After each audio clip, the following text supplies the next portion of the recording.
इन सड़कों का काफ़ी बुरा हाल है। मार्च महीने में जब मुझे गिरफ्तार किया गया था तब दिल्ली की सड़कें ठीक थीं। अभी कुछ दिन पहले मुझे इनका एक बड़ा नेता मिला। मैंने उससे पूछा कि मुझे गिरफ्तार करके उन्हें क्या मिला, तो उसने मुस्करा के कहा, दिल्ली सरकार को हमने डिरेल कर दिया, दिल्ली को हमने ठप कर दिया। उसका जवाब सुन के मैं हैरान रह गया।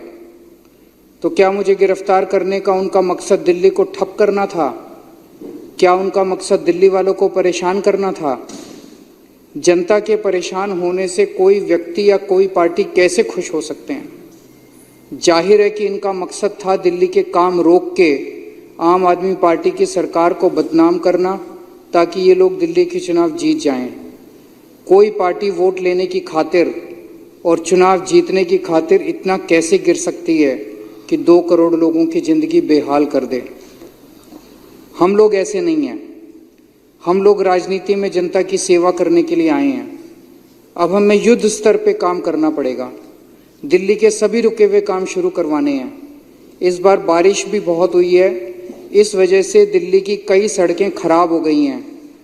कृपया सभी मंत्रियों और विधायकों के साथ सड़क पे उतर के एक असेसमेंट करवा लें कि कौन कौन सी सड़कें खराब हैं और उनका तुरंत रिपेयर शुरू करवा दें। हमें रात दिन मेहनत करनी पड़ेगी। दिल्ली के सभी रुके हुए काम चालू करवाने होंगे। दिल्ली के लोगों के साथ मिलकर उनकी सभी परेशानियों को दूर करना पड़ेगा। मैं 1 मिनट ये चिट्ठी आतिशी जी को देना चाहता हूँ। आप रुकिए।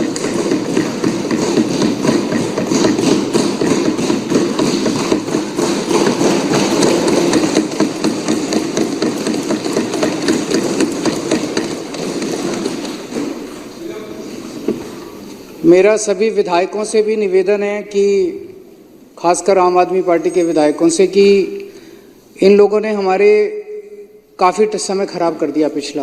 पहले मनीष जी को गिरफ्तार करके, फिर मुझे गिरफ्तार करके, और उसके पहले कोरोना हो गया था, उसमें काफ़ी टाइम चला गया था। अब अपने को रात दिन मेहनत करनी पड़ेगी, बहुत मेहनत करनी पड़ेगी। हम सब लोग जनता की सेवा करने के लिए राजनीति के अंदर आए हैं। तो आने वाले कुछ दिनों के अंदर हमें ये सब की ड्यूटी लगाई जाएगी। सबको रात को या सुबह अर्ली मॉर्निंग निकल के सड़कों का मुआयना करना पड़ेगा।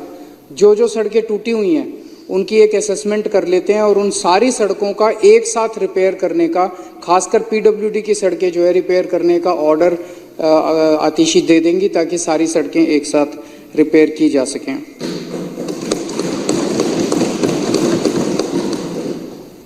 अब उस मुद्दे पे आते हैं जिस पे चर्चा चल रही है, ईडी और सीबीआई के। मैंने 4-5 दिन पहले मोहन भागवत जी को एक चिट्ठी लिखी थी। उस चिट्ठी में मैंने मोहन भागवत जी से 5 मुद्दों की बात की थी और उसमें एक मुद्दा ये भी था कि जिस तरह से प्रधानमंत्री मोदी जी इस देश के सबसे भ्रष्ट नेताओं को ईडी और सीबीआई से डरा के या पैसों का लालच दे के दूसरी पार्टियों से तोड़ के अपनी पार्टी में शामिल कर रहे हैं, क्या मोहन भागवत जी उनसे सहमत हैं? मोदी जी ने खुद कुछ दिन पहले जिनको भ्रष्टाचारी बोला, अमित शाह जी ने खुद कुछ दिन पहले जिनको भ्रष्टाचारी बोला, भारतीय जनता पार्टी ने खुद जिन लोगों को कुछ दिन पहले भ्रष्टाचारी बोला, कुछ दिन के बाद उनको अपनी पार्टी में शामिल करा लेते हैं। 27 जून 2023 को प्रधानमंत्री जी ने कहा कि अजीत पवार पे 70,000 करोड़ रुपए के घोटाले का आरोप है, हम इनको जेल भेजेंगे। 27 जून 2023 और 5 दिन के बाद 2 जुलाई को उनको अपनी सरकार में शामिल करके उनको उप मुख्यमंत्री बना दिया। मैं इनसे पूछना चाहता हूं, कुछ शर्म आती है?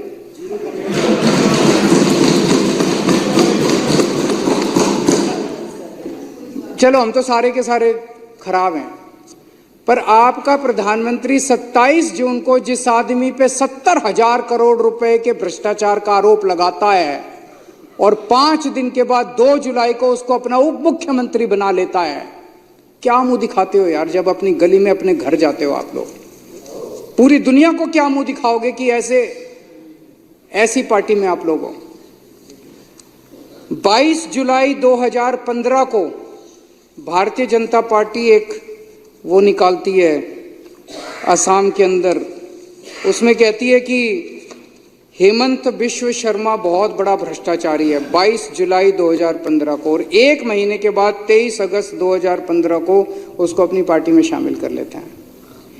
ऐसे 25 नगीने हैं मोदी जी के, हीरे हैं जो चुन चुन के मोदी जी ने दूसरी पार्टियों से इकट्ठे किए हैं। ये मोदी जी के बहुत करीब हैं, चुन चुन के वो दूसरी पार्टियों से लेके आए। उनके ऊपर जितना कचरा था, गंद था, सारा साफ किया मोदी जी ने, सारे केस उनके धोए। अजीत पवार एनसीपी के होते थे, इनके ऊपर इकोनॉमिक ऑफेंसेस विंग का केस था, ईडी का केस था, दोनों केस बंद करवा दिए मोदी जी ने। प्रफुल्ल पटेल एनसीपी के नेता थे, सीबीआई का केस था, ईडी का केस था, दोनों केस बंद करवा दिए मोदी जी ने, अपनी पार्टी में शामिल कर लिया प्रधानमंत्री जी ने।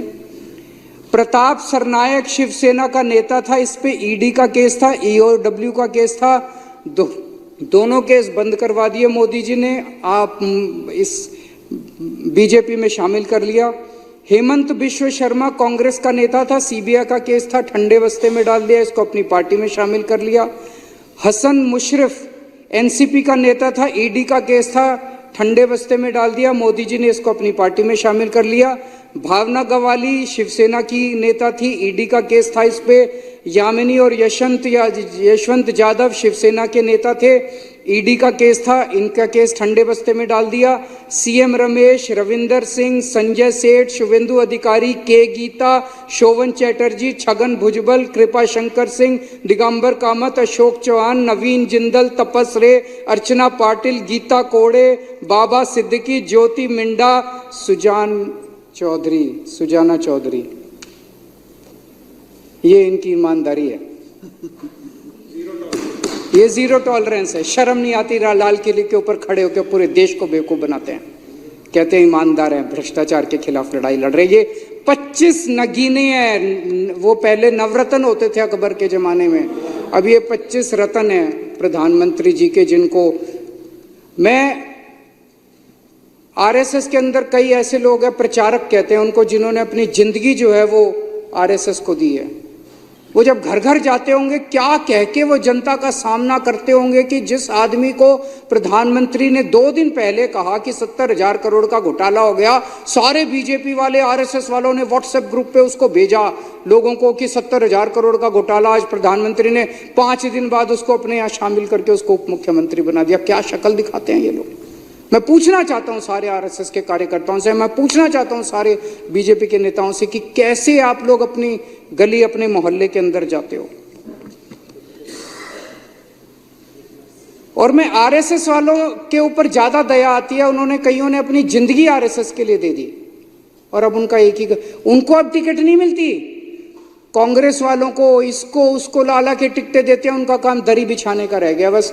कभी कांग्रेसियों के लिए दरी बिछाते हैं, कभी एनसीपी वालों के लिए दरी बिछाते हैं, कभी शिवसेना वालों के लिए दरी बिछाते हैं। आरएसएस के कार्यकर्ताओं का काम अब केवल दरी बिछाने का रह गया, कभी इस नेता के लिए दरी, क्यों उनको टिकटें मिलती नहीं मिलती उनको।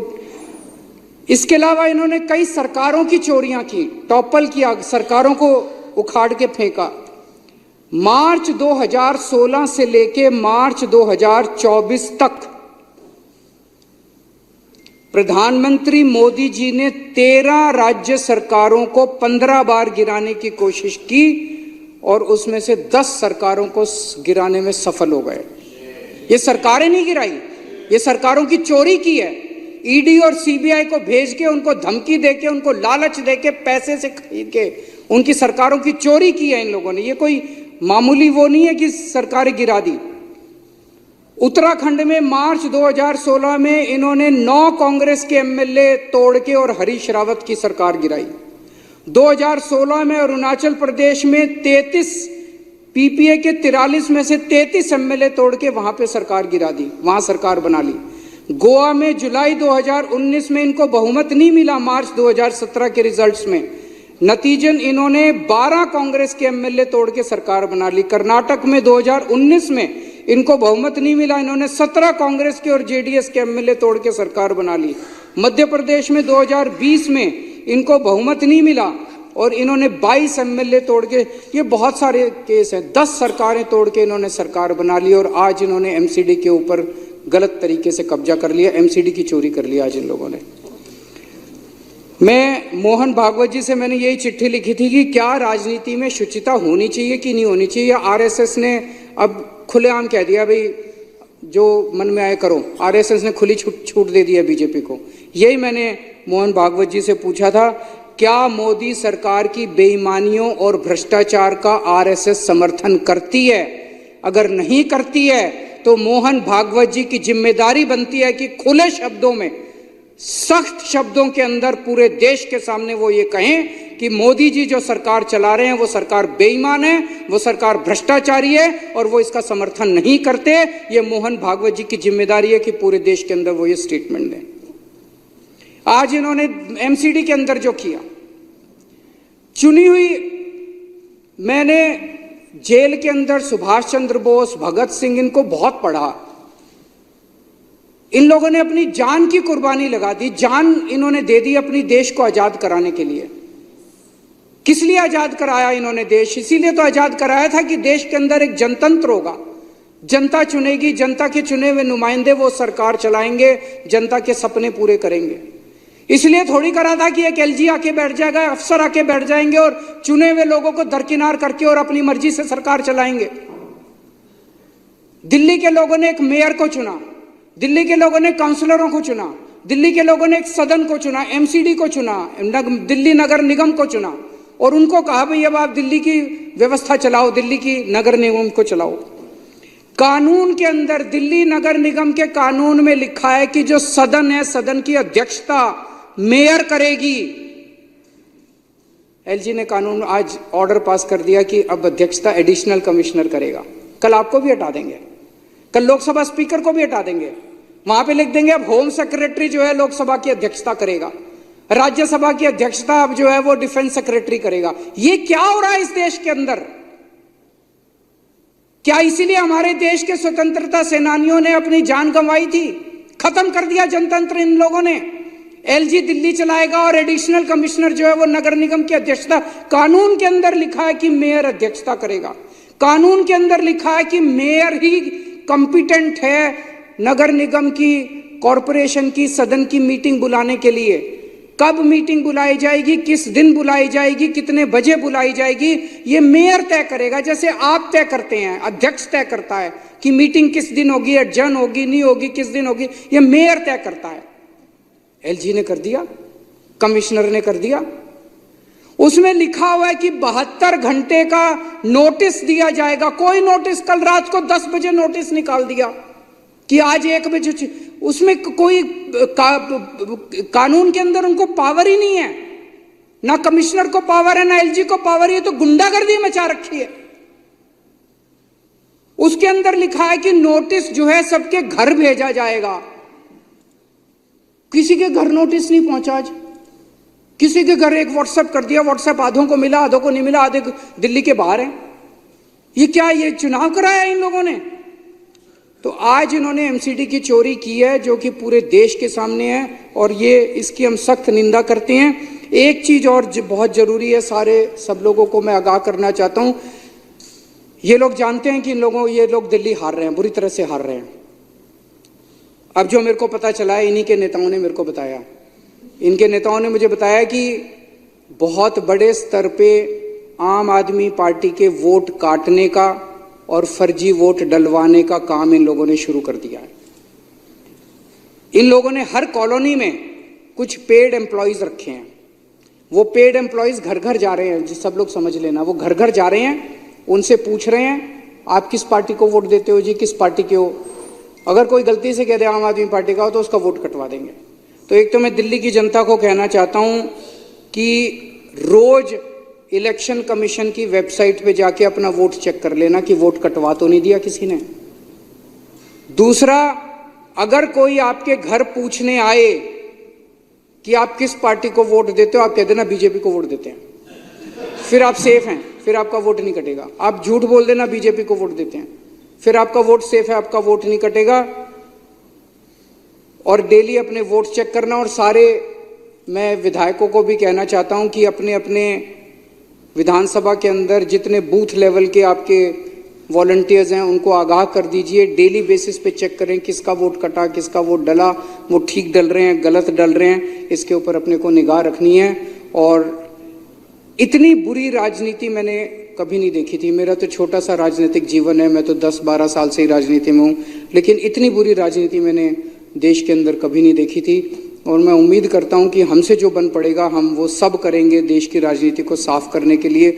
उसी के लिए आए हैं, देश राजनीति को साफ करना और जनता की सेवा करनी है। भगवान हमें अपना आशीर्वाद दे और हमें अपनी दिशा दिखाता रहे। बहुत बहुत शुक्रिया।